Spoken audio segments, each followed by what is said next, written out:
Duke nisur nga muaji shtator, qeveria vën në fokus një çështje që prek drejt për drejt xhepat e qytetarëve, çmimet e produkteve bazë. Ministra e Ekonomisë Delina Ibrahimaj njoftoi lancimin e platformës pasqyra e çmimeve, përmes së cilës qytetarët do të mund të krahasojnë çmimet dhe të shohin se ku të njëjtin produkt mund ta blejnë më lirë. Në muajin shtator, ne do të lancojmë një platformë e cila quhet Price Watch Albania.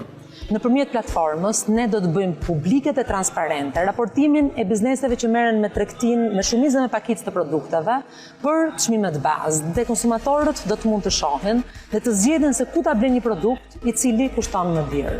Synimi i kësaj platforme nuk është vetëm krahasimi i çmimeve në dyqane dhe supermarkete. Sipas ministres Ibrahimaj, qeveria do të ndërtojë një mekanizëm raportimi për të ndjekur rrugën e çmimit nga importi apo prodhimi deri në raft, me qëllim identifikimin e hallkës ku ndodh rritja dhe evidentimin e abuzimeve të mundshme. Për të ilustruar diferencat, ministra solli shembullin e domates, e cila sipas saj shitet 120 lekë në Tiranë dhe 50 lekë në Lushnjë. Ne do të analizojmë çmimin nga importi apo prodhimi deri në raftet e supermarketeve apo në tregje. Ne duhet kuptojmë se ku ndodh rritja e çmimeve dhe sigurisht të ndërhyjmë aty ku ndodh, me qëllim që të mos ketë abuzime. Ministra sqaroi se qeveria nuk do të përcaktojë çmimet në treg, por do të përdor monitorimin dhe transparencën si instrumente për të ushtruar presion ndaj abuzimeve.